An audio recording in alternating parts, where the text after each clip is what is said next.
E a vida continua, de André Luiz, capítulo 18, O Retorno.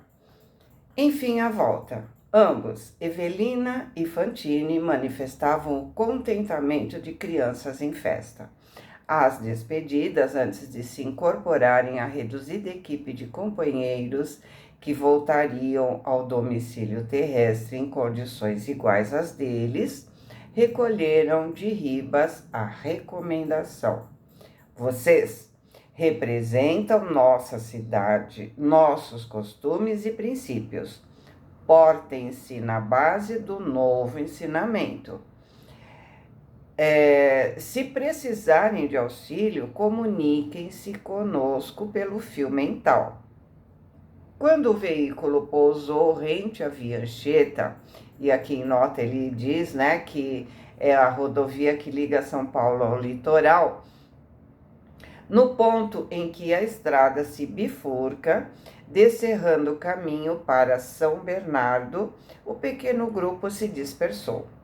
Cada excursionista era um anseio itinerante, cada qual um mundo vivo de saudades. O dirigente da caravana e responsável pela viatura marcou regresso para o dia seguinte, que os viajantes se reunissem ali mesmo, esgotado o prazo de 20 horas. Nossos amigos respiraram maravilhados. O vento brando que os saudava, surpresos, felizes, custavam a crer que estivessem na estrada de São Paulo. Embevecidos, contemplaram o céu lavado e imensamente azul do entardecer de maio. Em torno, rajadas de frio fixavam neles recordações de tempos idos. Caminhavam sob fascinante felicidade a povoar o seu coração. Sim, a cidade para eles era familiar, a terra que amavam. Inalavam avidamente o aroma das flores e sorriam para os ocupantes dos carros que naquele fim de sábado desciam para Santos. Evelina, que trazia a mente e o coração absorvidos pela imagem do esposo, em certo trecho do caminho se alinhou diante de Ernesto como se buscasse nele um grande espelho e perguntou com ternura ingênua que opinião era a dele, na posição de homem, quanto à apresentação dela. Queria estar nas mesmas características de simplicidade e bom gosto com que o marido estimava encontrá-la no refúgio doméstico. Sabia que a situação era outra. Serpa não identificaria sua presença do ponto de vista material tanto quanto gostaria de vê-lo. No entanto, ouviu dizer que as pessoas saudosas enxergavam os amados distantes com os olhos da alma, como se trouxesse um televisor no pensamento. Se Caio tivesse emoções e ideias concentrados nela, certamente registraria os seus afagos, ainda que para ele tudo não passasse de simples memória. Ernesto riu-se ao ouvi-la e elogiou sua perspicácia. Olhou o seu penteado e o rosto, pediu reajuste nas dobras do vestido e aprovou os sapatos, como um pai, encorajando a filha para exibição num baile de debutantes. Depois, acusou-a com graça, afirmando que não lhe toava bem tão alta demonstração de faceirice. A senhora se justificou, assegurando-se convencida quanto às preferências do esposo. Ambos, em suave tete-a-tete, já pisavam o bairro do Ipiranga, onde Evelina esperava encontrar o companheiro na mesma casa que foi teatro do seu destino. De repente, eis que a sua alegria se transforma em inquietação. À medida que se avizinhava do antigo ninho, seu peito se oprimia. A alegria se mesclava com imprevista angústia. E se Caio não estivesse na altura em que ela o situava, amoroso e fiel? A dúvida se gravou no seu espírito como estilete envenenado que varasse suas entranhas. Ernesto, você tem alguma intuição quanto ao que nos espera? Você imagina que justamente agora estou amedrontada, tenho as pernas bambas? Emoção. Que mais? Fantine deitou um olhar de funda gravidade para a companheira e comentou: Evelina, você recorda nossas lições para Mancini? Como não?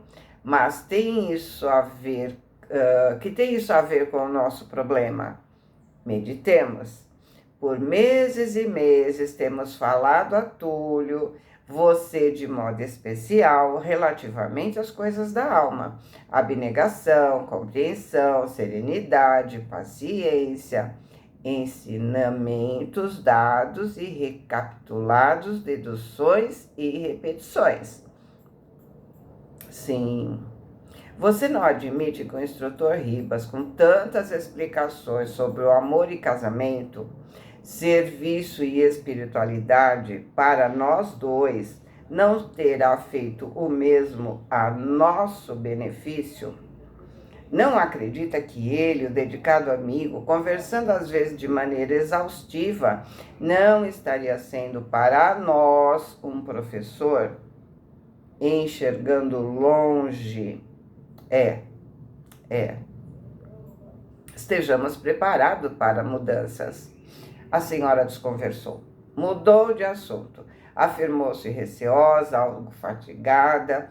Se possível, aceitaria algum descanso. Não desejava aproximar-se do marido com qualquer indício de mal-estar.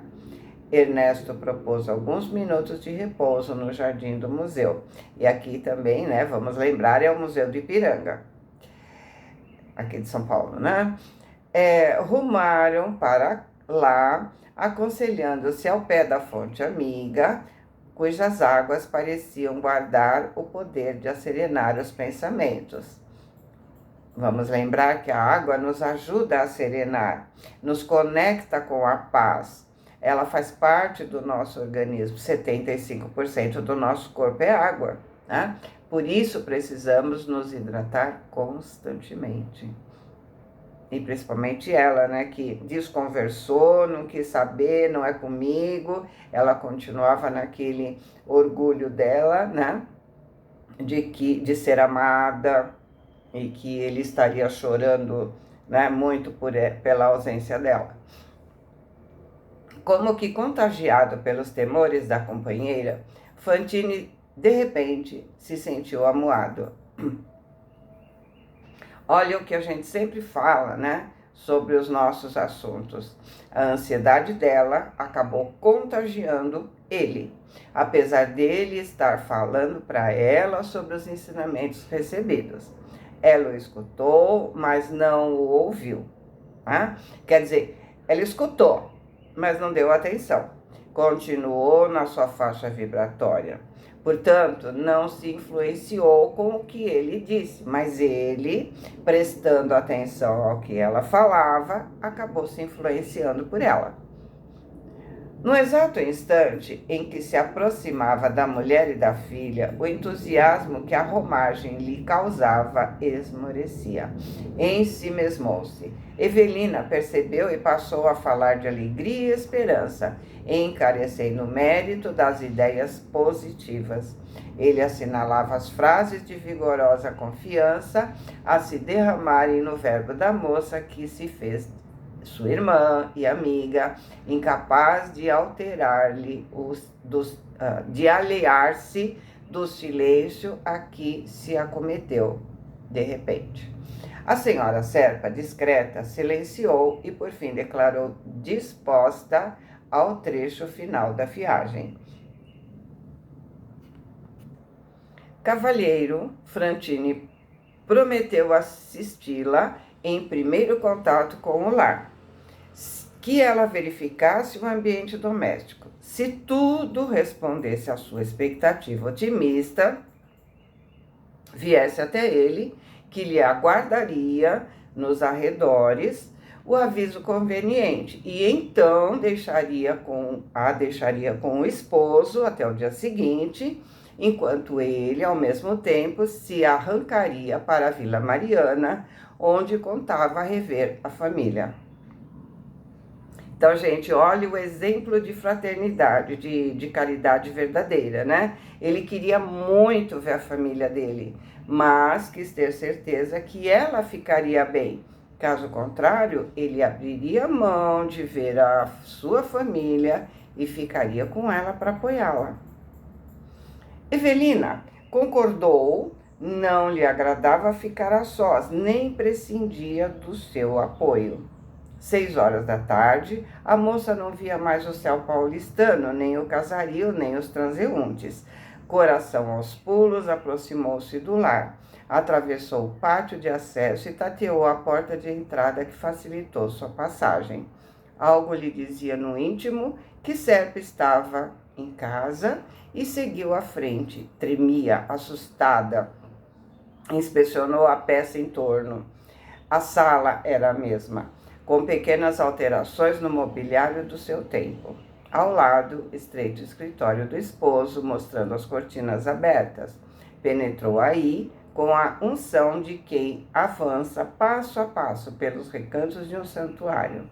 Os livros em ordem. De repente, surgiu à sua observação, atalaiada por diminuto vaso de flores, uma foto de mulher. Vasculhou as paredes, buscando o retrato dela própria, segundo velhas lembranças, mas não viu nem sinal. Se sentiu apunhalada por impressões negativas. Seu raciocínio se turvou. Foi substituída, de certo. Sentia a cólera prestes a explodir-se em crise violenta de lágrimas. No entanto, ganhou forças para rearticular nos próprios ouvidos a palavra do instrutor. Portem-se na base do novo entendimento. Lembre, né? De tudo que você aprendeu. Contrafeita, avançou o interior, surpreendendo o pequeno jardim de inverno que ela mesma instalou junto à copa e o quadro de amor com que não contava Serpa e a jovem da fotografia que examinou momentos antes. Caio acariciava a mão da moça entre as mãos, num gesto de ternura que ela, Evelina, conhecia à saciedade. Entre revolta e pesar, ensaiou o movimento de recuo. Terríveis calafrios agitavam as fibras da sua alma, como se estranho desfalecimento a subjugasse de todo, anunciando-lhe nova morte. Quis correr e denunciar-se ao mesmo tempo, gritar e afastar-se para esconder a imensa dor no peito de Fantine, mas não pôde. Sem ser percebida pelos dois namorados, não teve outro remédio senão se acomodar em cadeira próxima, tentando se refazer. Questões contraditórias subindo à sua cabeça. Quem era a desconhecida? A mesma que torturou seu espírito com bilhetes endereçados a Serpa, adornados com beijos coloridos de carmim?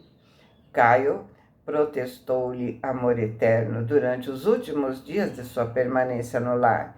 E a que título rompeu os votos que ela mantinha por relíquia no coração? A que laços novos o companheiro se teria entregue?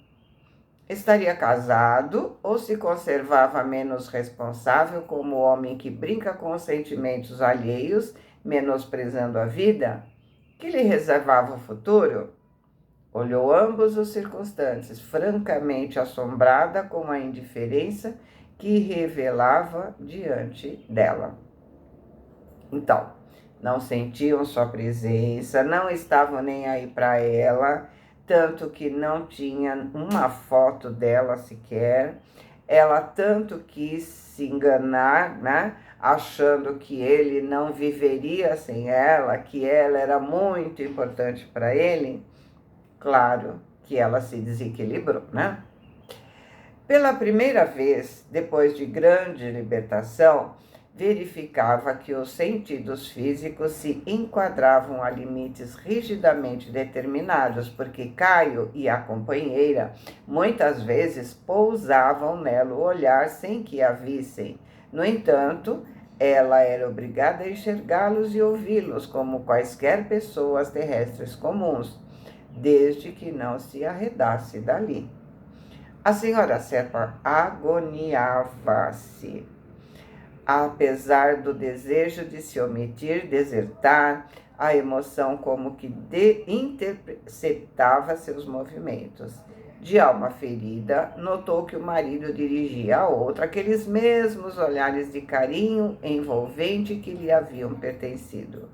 E mais, reconheceu o fio de pérolas que foi seu presente de noivado, oferecido por ele mesmo, enfeitando o colo da rival.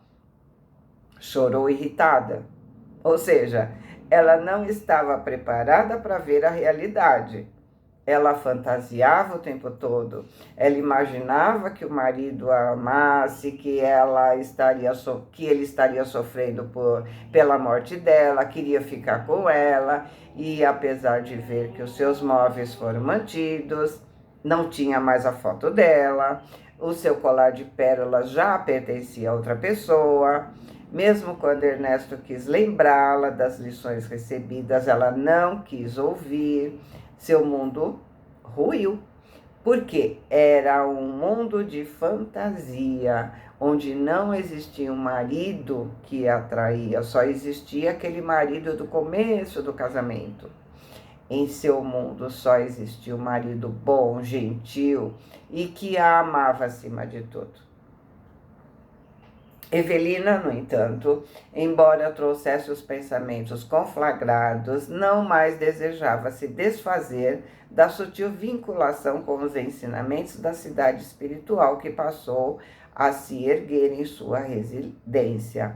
Por isso mesmo, percebia-se analisada no aproveitamento das lições que aprendeu ao contato de Ribas e de outros amigos da vida maior.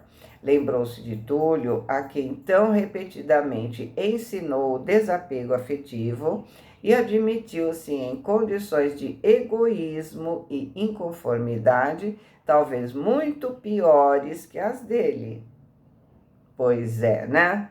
Aconselhar os outros é fácil. Agora, aplicar em si os ensinamentos que queremos que o outro aprenda, né?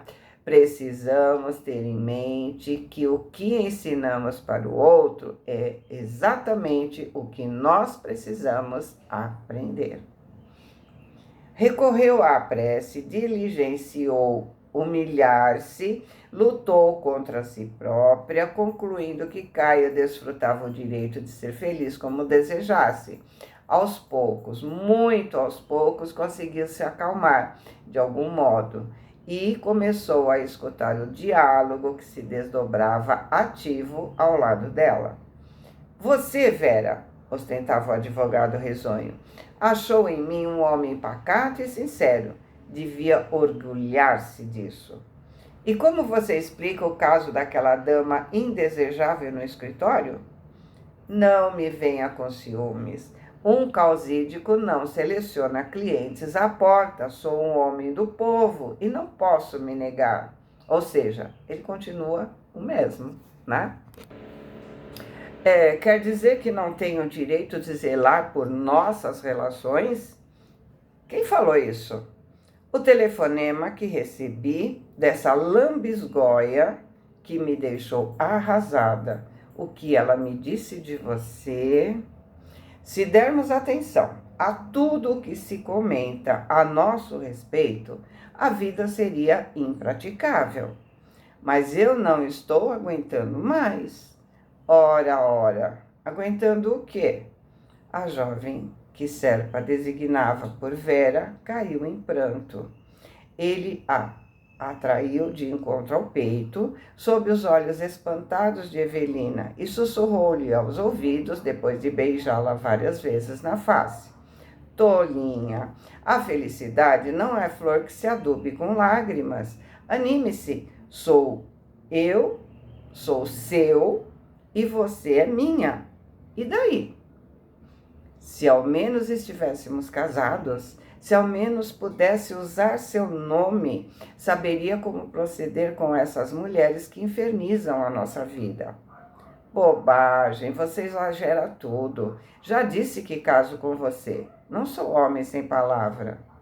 Há quanto tempo espero?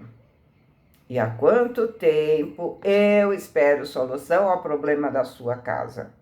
Você não há de querer que eu viva carregando uma sogra louca. Minha mãe é uma infeliz. Não podemos desampará-la. Já falei. Meta essa velha no hospício, que ela já aproveitou a vida dela. Agora temos de viver a nossa. Hoje iremos ao Guarujá. Quero ver o negócio por mim mesmo. A jovem chorava copiosamente por resposta. Enquanto Serpa acarinhava seus cabelos, tentando consolá-la, Evelina cobrou ânimo e se arrastou para fora. Ou seja, a Evelina, apesar da oração, ainda não tinha conseguido se recuperar.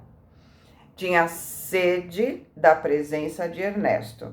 Desejava retomar a sua companhia. Impossível demorar-se no lar que reconhecia haver perdido para sempre. Cheia de autocrítica, à face da superexcitação de que se via possuída, tão logo se viu na rua, clamou pelo amigo em voz estentórica, ou seja, gritando. E quando Fantine repontou à frente, se atirou em seus braços como criança desarvorada. Ai, Ernesto, Ernesto, não suporto mais. O companheiro conduziu-a discretamente para um banco do pátio, levando-a a voltar caminho andado e, sentando-se junto dele, escutou a narrativa de toda a ocorrência que a senhora amarrotada fazia entre soluços. Fantine se compadeceu, procurando esquecer as próprias apreensões. Não atinava com as razões da ternura que o levava irresistivelmente para a senhora Serpa. No entanto, aquele tempo de graves experiências, vividas por ambos em comum, o converteu para ele num amigo incondicional. Ouvindo-a, compartia sua dor, tomava seu partido. Esquecia de si mesmo. Enternecido, esforçou-se por acalmá-la, expondo o conselheiro. Justo que assim seja, Evelina. Caio é jovem.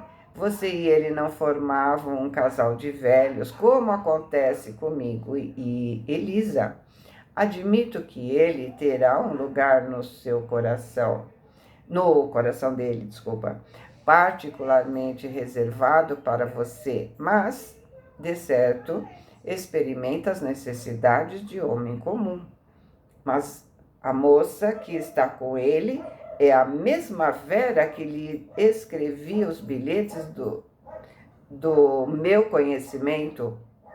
A mesma. Isso mostra que ele era infiel antes da nossa separação e prossegue infiel até hoje. Ou seja, não mudou nada, né?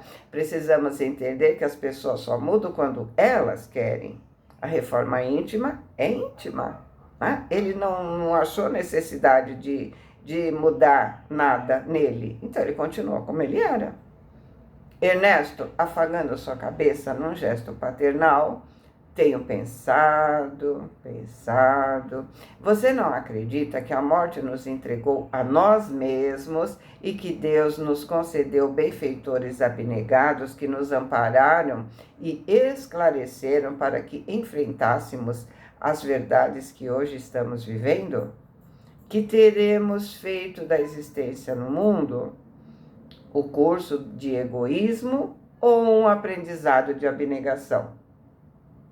Ou seja, o que aprendemos? A voz dele estava encharcada de pranto íntimo. Por quê?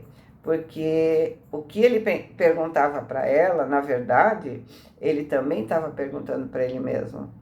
Será que eu também aprendi ou vou reagir como ela? Você teria um esposo para amar ou para converter num objeto de enfeite? O que está dizendo essa pergunta? Seu amor é de posse? Isso é vaidade, não é amor.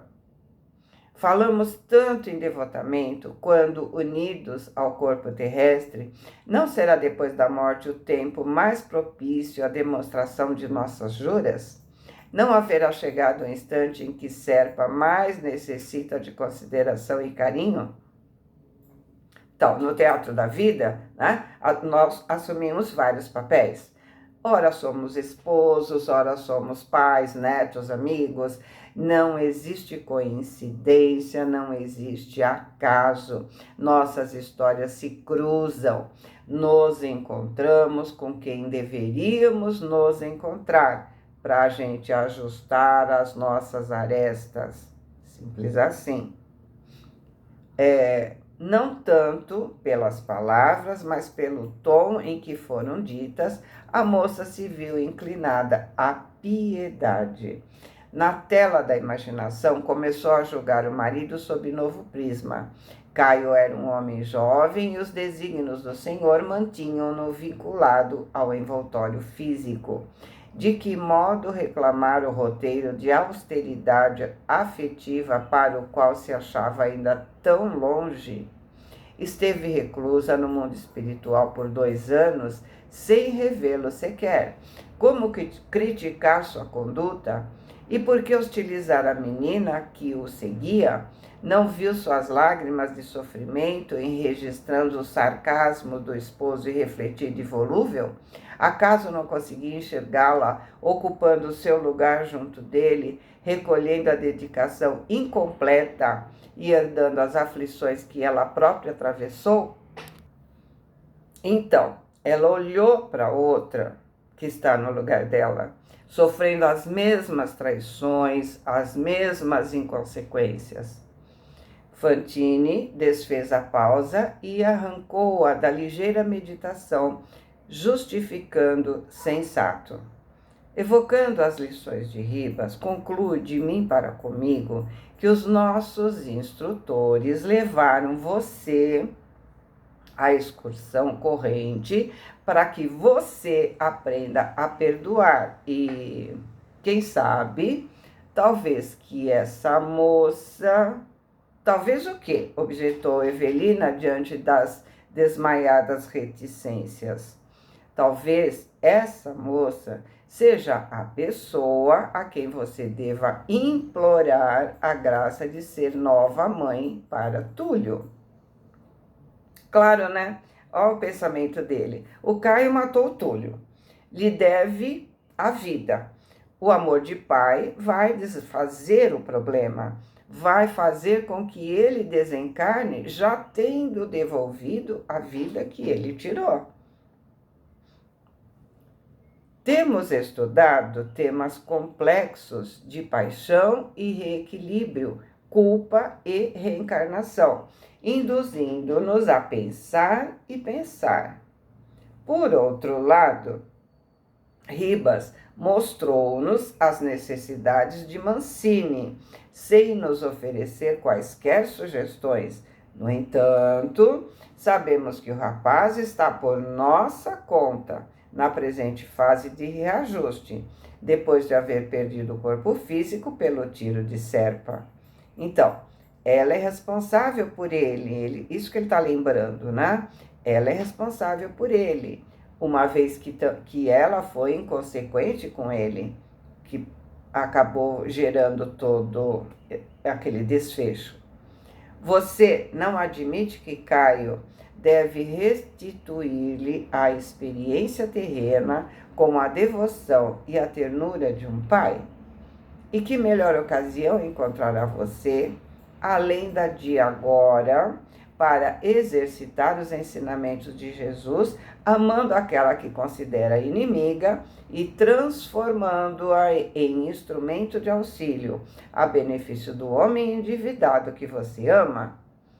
A companheira compreendeu o alcance de semelhantes ponderações e caiu nos braços do amigo em copioso pranto, exclamando: "Oh, Ernesto, Ernesto!"